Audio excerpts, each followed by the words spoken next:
G'day everyone, welcome back to another edition of Guvs Hero Review videos. Today we are continuing in our Season 2 series, today looking at the 5-star legendary blue heroine, Sapphire, the Portal Trooper Leader. Now, Sapphire is available for summons, as we saw there, from the Neon City portal, which rolls around once every 4 weeks. She is relatively new to the game, all things considered, coming in November 2023, part of the ongoing drip feed of heroes into existing portals to kind of keep people coming back, summoning more and more into those portals that already exist. It's a strategy that SGG have used in both Empires and Puzzles and PuzzleCombat for quite a long time in the game. As we saw, Sapphire is in that Neon City portal, so the odds are displayed there. So we've got a 1% chance for a featured legendary hero and a 0.6% chance for a non-featured legendary hero. So to put that in perspective, if you were to come into this portal and do 100 summons, costing you 30,000 gold, you would have a 63.3% chance of getting one of the 2 featured heroes and just a 45.2% chance, or probability rather, of gaining an unfeatured legendary hero. Notably, those are for any of the options. It's not for any specific hero. If you were to do that, you would have to take the chance listed divided by the number of options. So in the case of the featured heroes, it goes from a 1% chance down to a 0.5% chance. And for the unfeatured heroes, well, I mean, there's a lot of unfeatured options now. So it drops off quite considerably from that 0.6% chance when it's divided amongst all the options in the game. Sapphire, let's just have a quick scroll over to my roster and we can take a look at our artwork. So we can see there, that is Sapphire's artwork. So there's a lot of those ongoing ties between the different portal troopers. So most obviously is the portal itself that Sapphire is jumping out of. We do have the helmet face mask as well as an assault rifle of some description, and what I'm guessing is a knife in a boot, but I'm not really sure. So I will say I do reference she, her a lot in this review of Sapphire. I don't know what her actual gender is or what its actual gender is. I'm just going off the fact that Sapphire is typically a chick's name. So I'm just going with her as the basis for my pronouns that I'm using. But yeah, I'm sure I'm wrong, but SGG don't really tell us. So heading back to the portal, and we can take a look at the rest of her card when we can find her. Oop, there we are. So she is a member, as we see, of the Hacker family, which means that Sapphire is granted an opportunity to reflect status ailments back to their caster whenever they use their special skills. So this does equate to being a 15, 20, 25, or 30% chance for that deflection when there are 2, 3, 4, or 5 unique family members in a battle.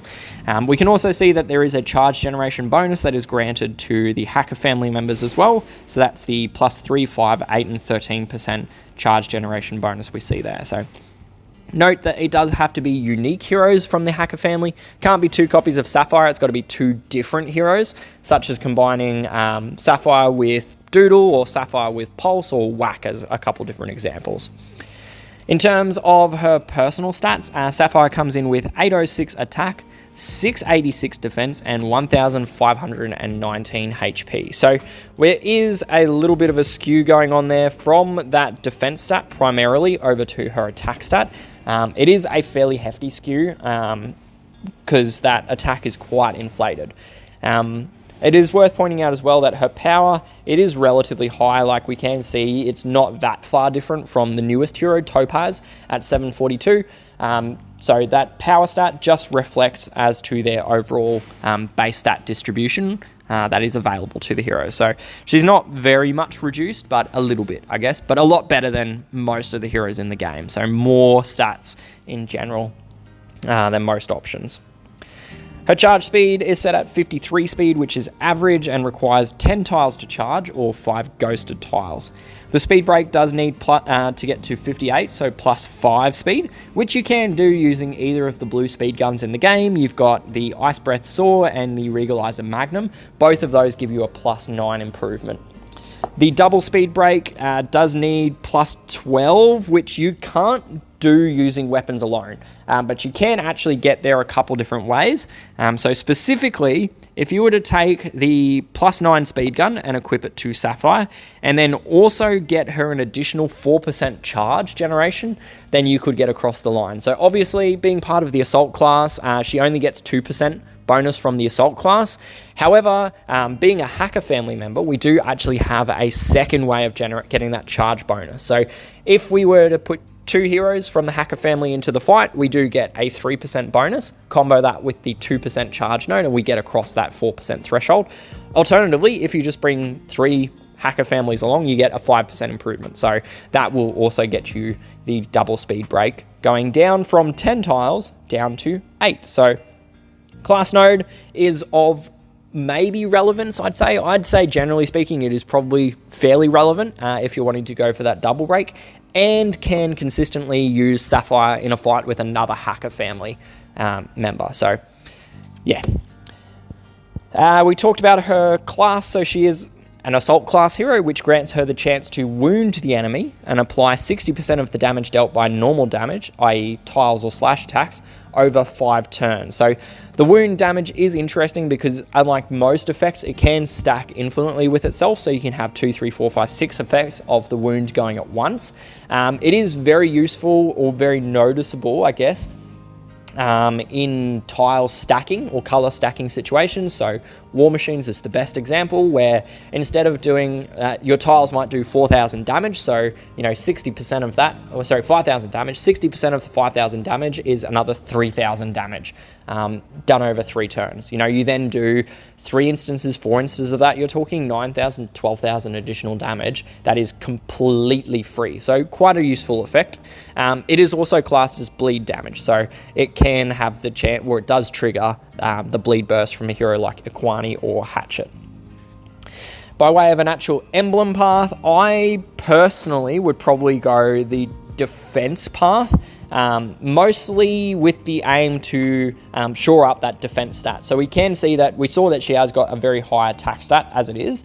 So if we can go the defense stat and give it a bit more oomph, we can give her a bit more survival, which will help both in attack and defense. So ignore the fact that this is, Makani. We will now treat this as Sapphire. So what that looks like on a path is we are going to follow the route that gives us the most defense and HP points. So we're following each of the directions with the defense and HP. As I mentioned, the +19 node is probably going to be slightly relevant, so I would probably pick it up just in case. And that is if you're pushing that far down the grid. Obviously at +19 it does use a lot of emblems. It's 1,250 emblems to get there, so that is quite a sink of emblem resources, so may or may not be useful to yourself. But that's the emblem path I'd be following, so feel free to pause it, screenshot it if you wish, but otherwise let's head back over to the portal. And once we find Sapphire, we can take a look at her special skill. So her special skill is called Ultrasonic Charge Shots, and at level 10 skill and 53 charge speed, it will deal 200% damage to all enemies, then apply a -28% charge generation ailment to all enemies for 3 turns, as well as a shock ailment to all enemies for the 3 turns, where they will receive -112 HP per each buff that they receive. Finally, it will grant an attack buff, a +46% attack buff to all allies, which increases by 17% per each hit that they take for the next 3 turns, up to a maximum of 131% attack. So a little bit going on there, let's be real. So let's break each of those components apart a little bit, starting off with the direct damage component. So damage, it's relatively straightforward to calculate, but it does get a little bit complicated and variable when you start trying to compare heroes. So for simplicity's sake, I compare damage dealers based on their attack power, and attack power is quite simply their attack stat multiplied by their percentage in their special skill, and it is analogous to their final damage output. So in the case of Sapphire, 806 attack by 200% comes out with an attack power of 1,612. Normalizing that by the 10 tiles to charge her skill, and we get an attack power per tile of 161, which is number 1. It's the best of the blue AoE 5 hitters. It's not by what one would consider a huge margin, The next best is War Chest at 144, and then we've got Clara at 128. So it's not a massive margin, but it is definitely better in this list. It is also per enemy, so because she hits all enemies, it would be 5 instances of 161 attack power per tile, or less, depending on how many are in the fight still. There are obviously other options in there. You know, we see Tremor coming in at 122. We've got Copeland at 110, Panzer at 87. So 161 is very good compared to Panzer, but not so very different compared to someone like War Chest or Clara. What makes Sapphire quite good though is the attack buff. So we'll get to it all later, but just for a little bit of perspective while we're on this chart, at the 46% attack bonus, we get an attack stat, so plus 46%. It comes out as 1,177, which has an attack power per tile of 236. If we take the maximum attack buff that we get, that 131%, we get an attack power per tile of 373, so an attack stat of 1862. So there is quite an improvement, and that does become a sizable gap at that point between Sapphire and the rest of the field. I mean, obviously Clara is very, very similar to Sapphire, so gets almost exactly the same effect or impact from the attack buff, but compared to the rest of them, it is a step up. Moving on from the damage alone, so we've got the charge debuff next. So all enemies get minus 28% charge generation for 3 turns. So while it's not as immediate as a charge cut or a mindless attack or anything like that, it is still quite effective as a charge control effect. So how this works, to get a little bit technical for a second, is it reduces the charge units received by the afflicted hero from all charge sources. So we're talking buffs, we're talking tiles, we're talking minions, we're talking passives, all of that, it's reduced by 28%. So what it means is that instead of receiving 1 charge unit per tile, afflicted heroes are instead only going to get 0.72 charge units per tile. So how this actually translates to a tangible effect. So if we take a fast speed hero, so someone that needs 68 speed, they would normally require 8 tiles to charge. Instead, when they're affected by this buff, they would need 11 tiles to charge, which is a lot more than 8. It's a triple D break. Similarly, for a 45 speed hero who would normally require 11 tiles to charge, they will instead need 15 tiles to get the necessary charge units, 10.7, to get their special skill off. So it is quite a considerable de-escalation of their charge generation efficacy.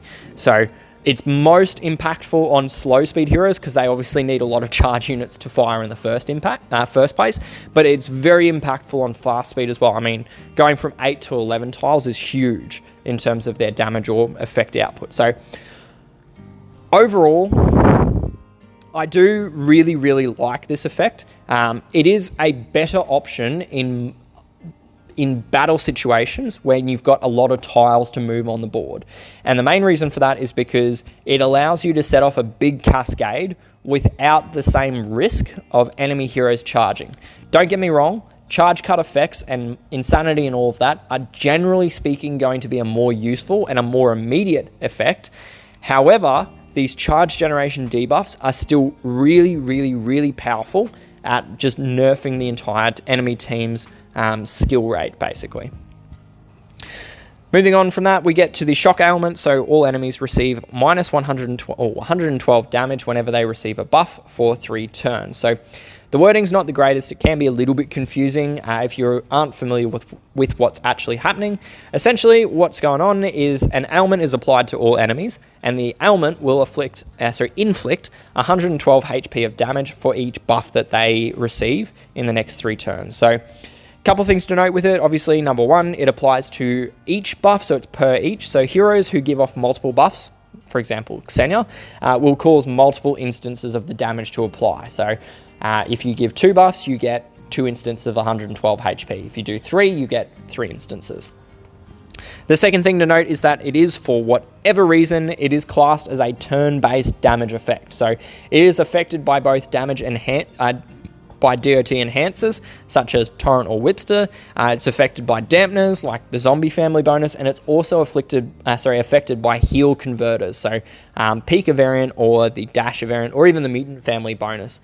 So I will point out, I 100% disagree with this classification of the shock ailment as a turn-based effect, because it has literally nothing to do with turns. The turns is just there to put an endpoint on the ailment. You could go the full 3 turns without getting a buff and therefore get 0 damage. So the processing of turns, or the passing of turns, has no impact on this buff and the damage, this ailment and the damage that it gives off. So I don't agree with it, but it is, like, in my head, very different to real DOT effects such as Blaze, Poison, Burn, and all of that, which give off damage each and every turn, regardless of anything else that happens. But anyway, I'll move on from that because I harp on about it every time I see the shock ailment. The attack buff is the final part of her skill, so all allies get plus 46% attack and a further 17% increase every time they are hit during 3 turns. This effect can stack to a maximum of plus 131% attack. So it's what I generally class as a berserk style attack buff. So what it means is that they're already mad, and then they get hit and they get angrier, and then they get hit again and they get even angrier. So it's like those old school berserkers where they see red and they just, go off the rails. So again, it's not the clearest of wording in the special skill, but basically they get a base attack buff of plus 46% for 3 turns. Every time they are hit or take damage during those next 3 turns, the attack buff goes up by 17%. And that can happen a total of 5 times, giving off the total maximum attack buff of 131%. So we get 46% base, 5 lots of 17% is 85%. So add them together and you get to 131%. So I did touch on earlier in this review the impact on the attack power of this buff, but to further demonstrate it, in terms of an actual damage improvement, the minimum amount of damage improvement you're going to get is 60% additional damage, and that's at that base attack buff of 46% attack. The maximum attack buff of 131% will come out as being a bonus 210% additional damage, which is pretty sweet. Like, that's an insane amount of damage. So that's effectively a 3.1 multiplier on the damage that you would normally get. So very, very, very good in terms of the final damage number that you're going to get. So overall, Sapphire is a very versatile hero, as is the case with a lot of these newer Season 2 heroes. She has both good direct damage and also good support capabilities to your wider team. She's very comparable to an older Hero of the Month, Clara. Both of them are DOA 5 blue damage dealers. Both of them give off the Berserk attack buff. Both of them give off a minus 28% charge debuff to all enemies. Where they differ though is Sapphire has slightly better stats. She's got a little bit more speed. She's got a family bonus, and she's also got that shock ailment.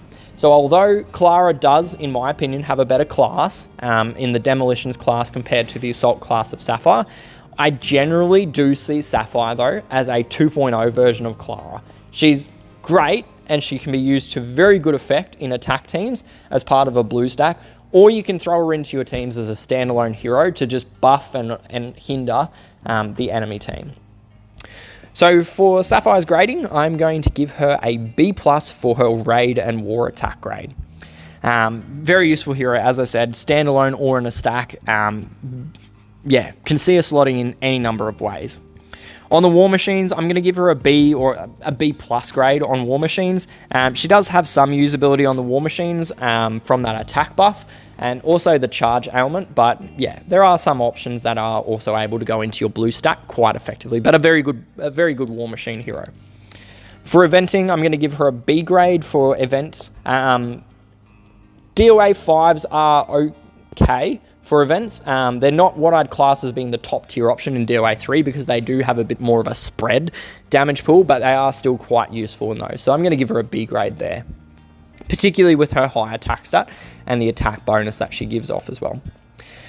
For War and Raid defenses, I'm going to give her a B+ here, which might be somewhat contentious. I know a lot of people really rate her on defenses, but I personally, not so much. She is very well suited to defenses.